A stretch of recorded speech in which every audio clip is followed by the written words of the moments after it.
Chapter 2, What is Love? Before long, a few of his friends from the community decided to take on that experience and made it seem as if they only wanted him to guide them there. One person was Livia, who was married to one of his friends, Kimya, and a female friend named Nene. Livia was a much older woman with a seductive spirit who tried to convince Dasinga that Nene would be his perfect wife for him. All three of his friends persuaded Dasinga to go on this adventure with them. Dasinga knew Livia had manipulated his friend into marrying her. He saw her manipulative spirit as she was caught on numerous occasions, still dealing with her exes while still dating his friend, but he kept it to himself. Livia continuously tried to convince him to date Nene and wanted her to seduce him, but it failed. 1. She was a very masculine lady, and 2. He didn't even find her remotely attractive. He thought of her as only a friend, and that was it. And I might add that Dasinga was about 21 at the time, and he grew up around other cultures as a child because his mother traveled a lot from state to state, again, because she worked for the armed forces. Therefore, he wasn't no feeble-minded young man. He wasn't no angel, but noticed he was surrounded by people-pleaser, and that was just not his thing. He simply let people live their lives, and he wasn't judgmental because of his upbringing. He wasn't an easy person to manipulate either. To Dasinga, Shreveport seemed to have worsened as time passed, and his hatred for the city deepened. Livia saw this, and she eventually convinced Dasinga that she truly loved his friend and was now on the path of righteousness, fighting for Sabaoth. Mammalean paused. Enlightenment wasn't available back then. It only began during Wanyanyekavu's time. Back then, people went to church every Saturday or Sunday. Many ill-will people crept in and destroyed many who believed in Sabaoth. They started calling themselves preachers, ministers, and the likes, so he believed they were his friends. Atlanta, Georgia, was one of the many places he had been while in the military. So, they suggested he take them there. The agreement was that they would travel there and work together until they could move on their own, but once they got there, it was something else. That night Sabaoth showed him a dream that they would leave him there stranded. He confronted them the next day about the dream. Livia smiled with her eyes aglow. She said, and I quote, "Baby, I would never do that to you. We love you." So that evening, after a long day of searching for work, he returned to where they stayed, and they had indeed left him there, stranded. They never thought Dasinga was qualified to be with them because he had his own way of thinking and served Sabaoth the way he knew him, not the way they did, for they were religious, and he was spiritual. So, they left him. Mammalean turned to Cush, "Son, as you know, Sabaoth looks at the heart, and man looks at the so-called outward sins, but they never look at the inward sins that corrupt the heart, because for one thing, we can't." Cush looked at Mammalean. "What do you mean?" Dasinga smoked and drank, but his heart was pure. Livia used to do things of that nature, plus, she was a reformed prostitute at that, but after her salvation, she only changed her outward appearance but used her gifts as a manipulator. She used seduction and was narcissistic toward everyone, even her children. Grooming everyone she taught to be that same way. Dasinga admired Livia because she spoke with power when it came to Sabaoth, but he was young, naive, and trusting. Later he realized, she was just imitating or mimicking prophetess Elimelech. However, amid his trials and tribulations, Sabaoth showed him favor in many ways, even to his amazement. Determined to achieve his goals, no matter what, and Sabaoth made it, where he could do just that, but he did endure great trials and tribulations in the process. He met many celebrities that he admired growing up, and they gave him advice. They saw his determination, some took advantage of him and his gift, and some nurtured it. He was homeless countless times, but he didn't care and made do with what he had. Eventually, he sold drugs, another popular thing in those times. It wasn't his type of thing, but he had to eat and needed a place to sleep, which cost money. There were many drugs introduced at this time. They had this one drug called ecstasy, used in dance clubs or during sex, and a few others like methamphetamine or simply meth. Most were euphoric or aphrodisiac drugs, but the one drug popular with our people during this time was crack cocaine. Crack was a drug introduced to our people to get rid of us, and it was shipped into the country by our country, and hand-delivered to our communities, like alcohol was hand-delivered to the Native Americans. It became a pandemic to our people, until Sabaoth presented opioids to theirs. Our pandemic had people selling their life's possessions for a little white rock that cost $5 to $10. It had sons prostituting their mothers and daughters killing their fathers, just for a 2-second high, and believe you me, they wanted more. Crack had been around for at least 10 years and he never thought about it. He heard horror stories about its effect on people, but he never thought he would ever be involved with it. When he was right in the middle of it all. Dasinga wished to stop selling drugs. After he experiencing it for himself, he saw what it was doing to his people. He saw so many going to jail and prison for extended periods. When his firstborn son, Justin, was just a few months away from being born, he didn't know what to do. 1 ounce of cocaine was like a 5-day stay in jail for white people, but 1 ounce of crack for our people, you had a minimum of 5 years. However, you can't make crack without cocaine. He was making good money, but the rewards were horrible. What do you do with a pocket full of money and can't buy a damn thing? So, he invested it all into music. Sabaoth appeared in his dreams, and he stopped because his conscience kept tormenting him, but it didn't take long before he started again because of hunger pains. He felt himself lose hope, depression set in and he started dabbling with harder drugs to kill his pain and frustrations. To be a drug dealer, you must be heartless, and most drug dealers soon became human, organ, weapons, and even sex traffickers. You see, money drives them and the more, the merrier. Dasinga's heart and conscience continued to bother him, and the embarrassment of admitting himself to a clinic for drug addiction outweighed his conviction of selling and harming others for monetary gain, not to mention the wrath of Sabaoth. He had nowhere to go because his friends all sold dope. He eventually started smoking with what they called back in those days, crack hose, after 2 days. He thought he was a true crackhead. One day, he took some crack from a friend to sell, but instead, he smoked it himself. That night, living in an abandoned apartment, he found himself using the bathroom on the carpet because the toilet smell was too much to bear. As he got up, he didn't even wipe himself. A mirror stood in front of him, and he looked at himself in disgust. He heard a voice. It was Sabaoth who asked him, "What are you doing? Look at you, ye of little faith." He didn't know what to do, but he was a veteran.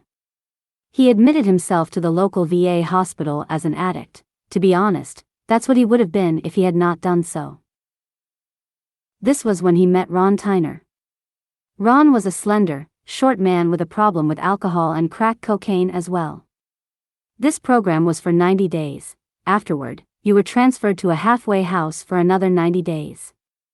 After the first 60 days of both programs, they were given weekend passes. Dasinga wasn't from there, and the only relative he had was his newborn son, Justin, and the mother of his child, who didn't allow him visitation except on Christmas and sometimes not even then. One Saturday morning after breakfast, Ron approached him while Dasinga was taking a cigarette break. "Yo, dude, our first 60 days are out of the way. Do you want to come with me to my brother's? We're having a barbecue." Dasinga's eyes lit up. "Hell yeah, I'm tired of being around here, especially on the weekend when I don't have to." While en route, sitting on the bus, Ron was in deep thought and turned to Dasinga. "Dasinga, I have something to tell you," Ron said as he continued. "I know you agreed to come over to my brother's since you don't have family here in Atlanta, but I've been meaning to tell you something, and I guess you're about to find out today. 'Cause ain't no shame in my game." Dasinga was on the bus, with a confused look. "What the fuck are you talking about, man? Spit that shit out." Ron laughed. "My family is not my blood family, they're just friends I've known for a long time," Dasinga said. "For real? That's what you wanted to tell me, nigga, please. I got friends at home like that I too call family as well. That's not a big deal. You act as if you're from a pack of wolves, and we're about to meet them." A smile quickly became a frown on Ron's face. What I'm trying to say, dude, I'm gay. Dasinga was surprised. You act like a man, dress like a man, and you don't have feminine ways, as far as I can tell. Ron had a serious look on his face as he explained. When I was in the army and stationed in Germany, I learned how to mask it, plus the motto was, don't ask, don't tell. So, they didn't ask, and I didn't tell, but I would go off base and party my ass off in Germany, literally. I was young and promiscuous as hell, and I eventually contracted AIDS. Once I discovered I had AIDS, I began to do more than alcohol and started in an out-of-control spiral motion since I felt it had handed me a life sentence. You only live once, so they say. Dasinga had mixed feelings of being confused, mad, and sad simultaneously. Bitch, you ain't gay. Hold on, you have AIDS? For real, man? That means, you finna die? Ron shook his head. Nah, I thought so too, at least, no time soon. The doctor said, as long as I take my medicine, I'll be just fine until they stop working, that is. But for now, the medicine is keeping the symptoms at bay. Ron hesitates for a minute. The reason I'm telling you is the place we are going is filled with men and women who are straight, gay, pansexual, or omnisexual. They won't mess with you if you tell them you're not gay. They are great guys, except for Smithy. He's over the top all the time, but I've talked to my brother. He got to work today. And my brother is the guy who owns the house. He's not my real brother, he's one of my lovers. Dasinga said. Damn. One of them. How many lovers do you have, and do they know about your condition, or each other? Use a hoe. Ron laughed. Damn right. But we use protection. There was silence between the two for a moment, and Ron said, if you want to go back, that's cool, but I thought you wanted to get away from that place for a while, and I was headed over here, plus this a barbecue, it ain't no damn orgy. If it were, I would not have even invited you. We will have food, music, and alcohol.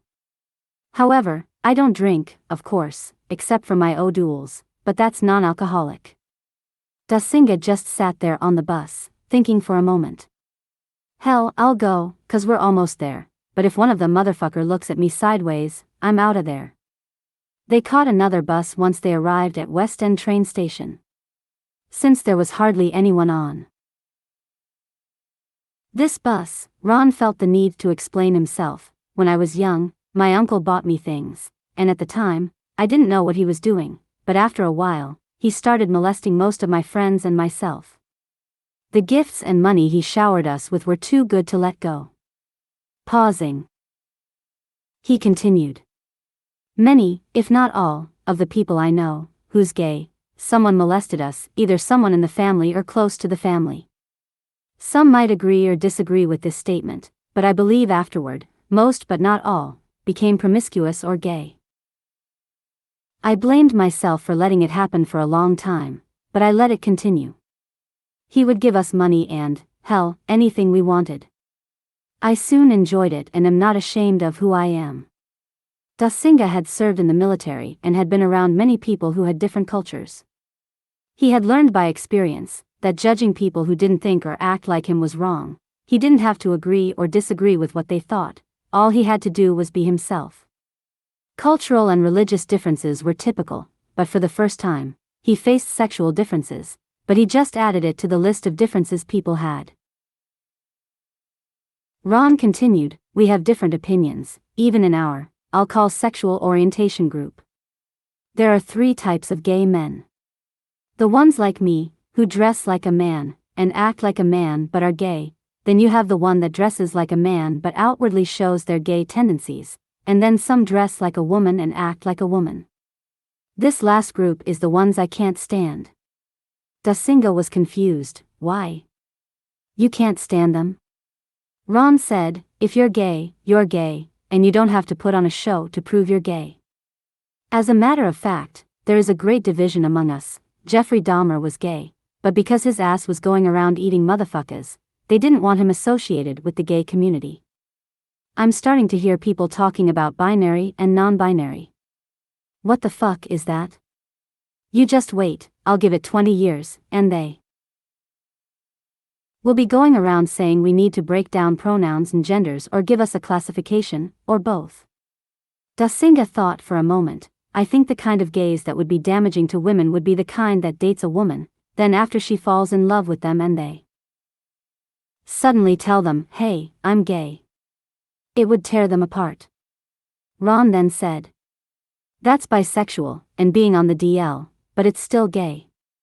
Well, I have some friends who do that, but even that is being accepted, for a lot of these lonely-ass women now, who just want to say they have a man.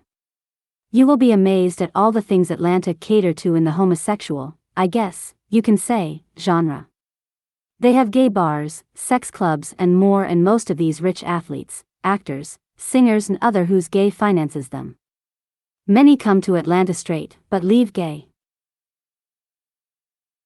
Dasinga shook his head. Damn, I had no idea. I seen that there's a lot of them around here, especially Midtown and Buckhead, and some of them, you can't even tell them apart from women, until you get up close to them. And what the fuck is a DL? Ron shook his head. I knew your ass wasn't gay when I first saw you. But you were different, I just didn't know what it was. That's why, I could open up to you and tell you my problems. But I never told you I was gay. It's not a problem for me, more like a situation. But yeah, your ass is green as fuck. DL means down low man. Dasinga shook his head. It all sounds so confusing to me. They continued their conversation about the topic the entire ride. Before they knew it, they were at their stop on the corner of Avon Street and Cascade Avenue. Once there, it wasn't what he thought. Everyone that came over didn't even appear to be gay at all and dressed nicely, and not one of them seemed to even act gay. But he noticed a few males with feminine ways and a few females who dressed and acted masculine, but it did not bother him. With good music, delicious food, and a few jokes, everyone was enjoying themselves. Hours later, Dasinga hears a voice. Okay, you bitches. I rushed my ass over here, straight from work. Let's party. It was Smithy, and Dasinga did not have to guess who he was or be introduced. He knew that was him, for he was everything Ron said. He was loud, annoying, and rude. Who do we have here? Smithy said as he looked up and down at Dasinga and smiled with his eyes raised. Dasinga smiled and simply said, Hi, my name is. Smithy said, Nah child, really, what's up with you? Dasinga was trying not to be rude. My name is Dasinga, but I'm not gay, I'm a friend of Ron. Smithy said, You're not gay now, just wait till I get finished with you. You will never want another piece of catfish. Dasinga looked at Ron and mouthed, Catfish? Ron smiled, to put it nicely, a woman. Dasinga offended, Well, that's my cue, it's time for me to go. Ron said. No, hell no, it's time for Smithy to go. Ron grabbed Smithy by the arm and rushed him to another room. After a few minutes, he returned, and Smithy said to Dasinga, I'm sorry, and blew him a kiss. Dasinga became outraged and was about to fight. Ron shook his head and asked one of his friends to take them to the nearest train station. Smithy said, What? What did I do? Cush interrupted, Mammalean, can you stop for a minute? I got to use the bathroom. That tuna went right through me. Pulling over, Mammalean said, It might have been that damn mayo someone left out of the icebox. I'll finish when you get back. Cush said as he hid behind some bushes. So far, it doesn't sound like a love story. I'm used to hearing, unless Dasinga was gay. Mammalean laughed. No child, there is more than the love you have for your wife. Plus, Ron played a big part in Dasinga's relationship with Decay. They were only friends, and Ron never approached Dasinga in that way. Ron loved Dasinga like a real brother. He was the first straight man who didn't look down on him because he was gay. But if you hurry, I'll finish telling you. Cush was silent for a minute, then said, Looks like I'm going to be a while, Mammalean. Mammalean waited for a few minutes and said, Resentment is like drinking poison and then hoping it will kill your enemies. Cush said, For real, Mammalean? Right now, while I'm using it?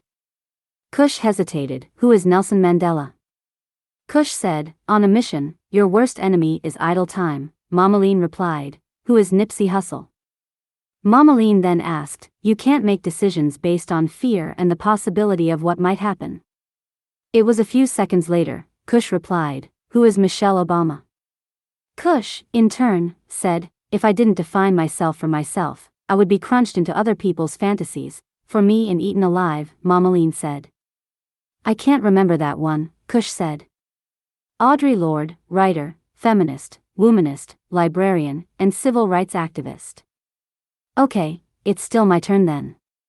Start where you are with what you have. Make something of it and never be satisfied. Mammalean said, okay, I know that one. Who is George Washington Carver? She thought, I prayed for 20 years but received no answer until I prayed with my legs. Walking out of the bushes and zipping up his pants, Cush said, who is Frederick Douglass? He headed to the back of the wagon and washed his hands. I needed that. Shaking her head, Mammalean said, I hope you done used up a gallon of water to wash your doggone hands. That's water for these horses. Now, come on here, let's go. Mammalean thought for a minute, okay, as I was saying, you know that there's more than one type of love, don't you, son? Cush said. I know of a few. Mammalean shook her head, well, let me tell you all of them so you won't be confused. There are about 8 different types of love people can have for one another. There's agape, spelled A-G-A-P-E, a selfless, unconditional love. Eros, spelled E-R-O-S, which is passionate, physical, and romantic love. It expresses sexual passion and desire. Philia, spelled P-H-I-L. I-A, it's affectionate love. It is the love you feel for your friends or platonic love without sexual acts. And then there's Philatia, spelled P-H-I-L-A-U-T-I-A, self-love. Most people think self-love is narcissistic, selfish, or stuck on themselves. However, self-love is not unhealthy. It's necessary to give and receive love from other people. We cannot give to others what we don't have. If we don't love ourselves, how can we genuinely love others? Storge, spelled S-T-O-R-G-E, that's familiar love. It feels like philia, but this love is more like a parent-child love or the kind you have for a best friend. Then there's pragma, spelled P-R-A-G-M-A, is the love me and my husband had. It's enduring love, the opposite of eros. See, Eros's love burns out quickly because of its passion and intensity. However, pragma is a love that has matured and developed over time. The old married couples who have been together since their teenage years and still hold hands, this kind of love almost became existed. This type of love doesn't require a lot of effort in a relationship. Both people are good at making compromises, and each of them puts in equal measures to make the other person happy. Mammalean stared into space for a minute and swiped a single tear from her eye. Oh baby, Mammalean, sorry, got to thinking, that's all. Cush said, it's okay. Then she continued. Ludus, spelled L-U-D-U-S, which is playful love, a feeling of infatuation in the early days of romance. If you've been in love before, you know what I'm talking about. It's the butterflies in your stomach, the giddiness you feel when you see your love walk through the door, and the feeling of never wanting to be without them. And lastly, it's mania love, M-A-N-I-A, which is obsessive love, not necessarily a friendly type of love because it is obsessive. This type of love can lead someone into madness, jealousy, or even anger. That's because the balance between Eros and Ludus is terribly off. Many people who experience this type of love suffer from low self-esteem. They fear losing the object of their love, and this fear compels them to say or do some crazy-ass shit to keep them. If not kept under control, mania can be very destructive sometimes. Cush then said, okay, Mammalean, you and Mr. Valley have Ludus love for one another. Mammalean embarrassed, hush your mouth, me and Valley are just friends. Cush said, Mammalean? You both are old, and he is always calling you ma'am, Mammalean, with a strange look, so? He's the only one you tell to quit saying ma'am to. Don't you think love can be found with him? Cush was being nice, for he knew she needed love just like anyone else, but Mammalean just said, I ain't old, I'm mature, that's all, mature, you remember that. Cush laughed, you are old to me, then he smiled and sarcastically said, I'll explain that to you later, and they both laughed. Mammalean, changing the subject, now, let me finish my story, ain't nobody got time for you and your wannabe, Cupid ass. She sat there, guiding the horse, let's see, oh yeah, Dasinga. Had never gotten close to anyone that was gay before, and if he knew Ron was gay, he probably would have gotten to know him, but once he found out, they had already became friends. Anyways, Dasinga and Ron's last days at the VA came and went, and they kept in contact occasionally. He was about 27 years old during this time, when he finished his stay at the VA and was sent to a halfway house, because he had nowhere to go and Ron went to stay with his brother. Since he had nowhere to go, he had to complete another 90 days at their halfway house. As a requirement to stay there, he had to attend AA meetings, and find a job after the first 30 days, but he found one in 2 weeks as a security guard at Southwest Hospital, working from 11 at night to 7 in the morning. A few months later, he moved into a regular rooming house, more like a bed and breakfast building, and was content with his living arrangement. Mammalean? What's a hospital, A meetings, and a VA? Mammalean laughed as she stopped and explained everything he didn't understand.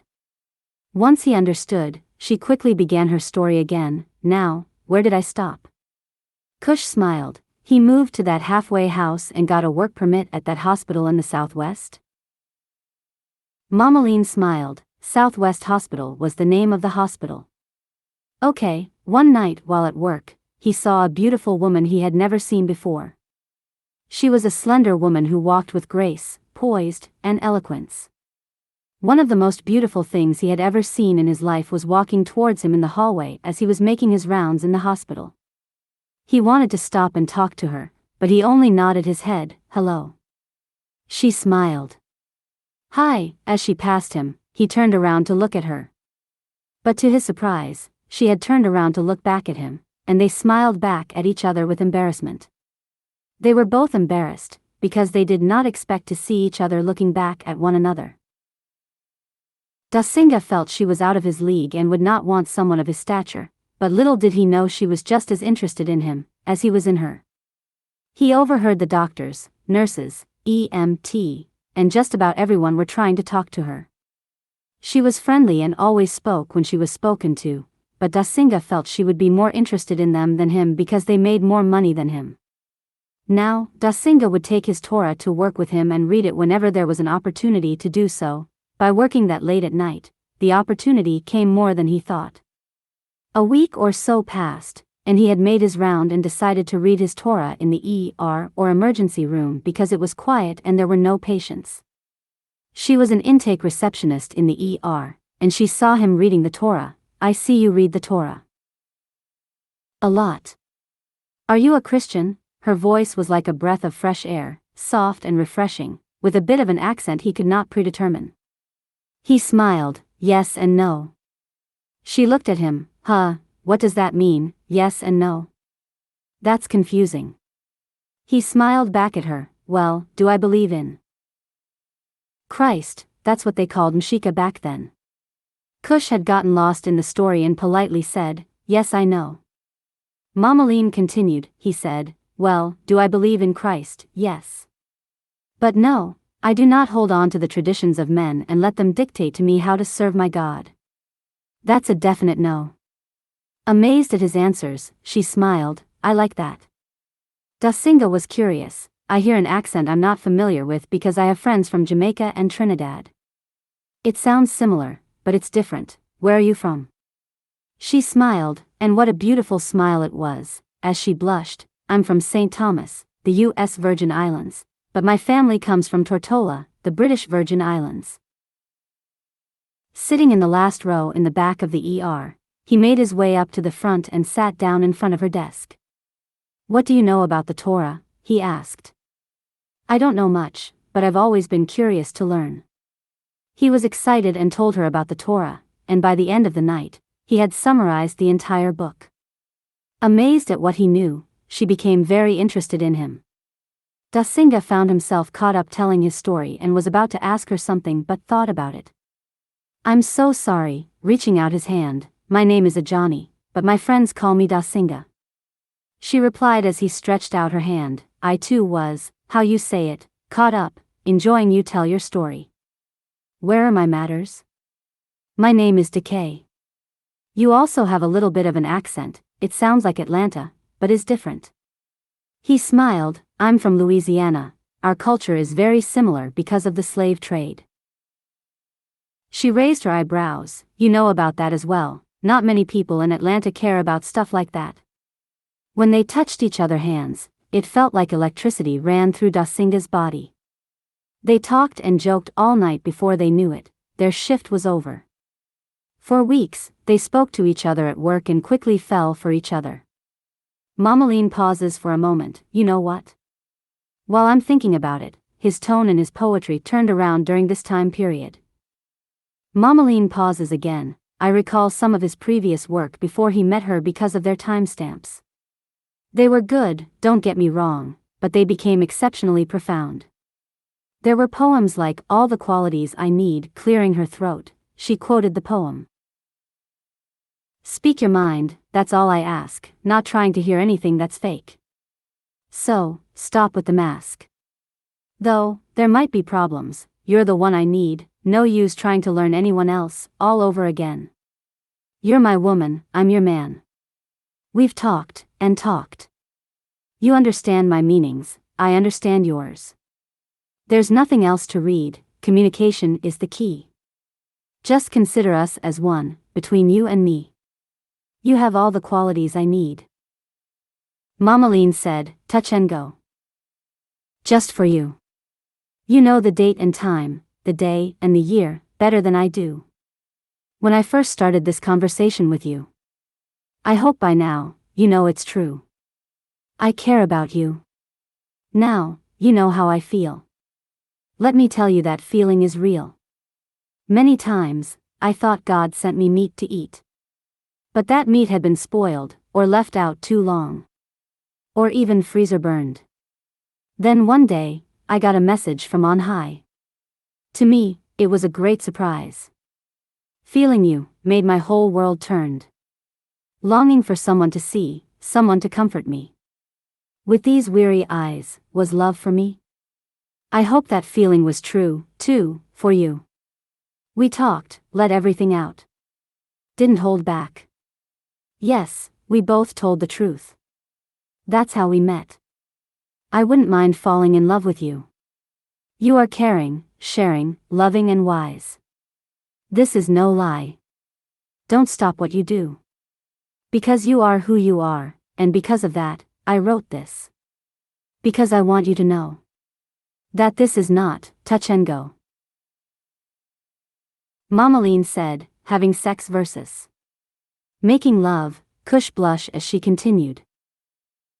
"What is the difference with making love and having sex? With sex, there's no emotional involvement. With love, there is.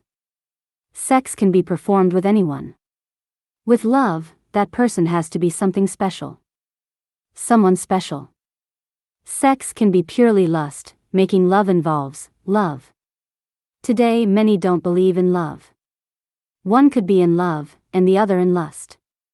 Love, the word itself. The word has many meanings, defined by everyone differently. Either way, it seems with love's definition. None of them are expressed today. Sex is another word, many try to use it interchangeably with love. Sex can be perverted love. Even though sex and love to many is the same. That's insane. There is a difference. I'm here today to make this claim. Help you see. So, when you meet someone for the first time, do you want to go to bed with them? Because of lust or love? Let me explain.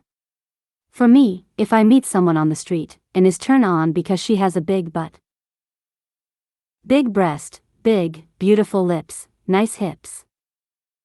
If I see that person only for that, it's lust. I want sex. But if that same person in which I meet, interests me, I get to know her, enjoy talking to her, being around her, seeing more than just the body, eventually. That can be love. Two in love can have sex, but two in lust can't make love. These are my differences between making love and having sex.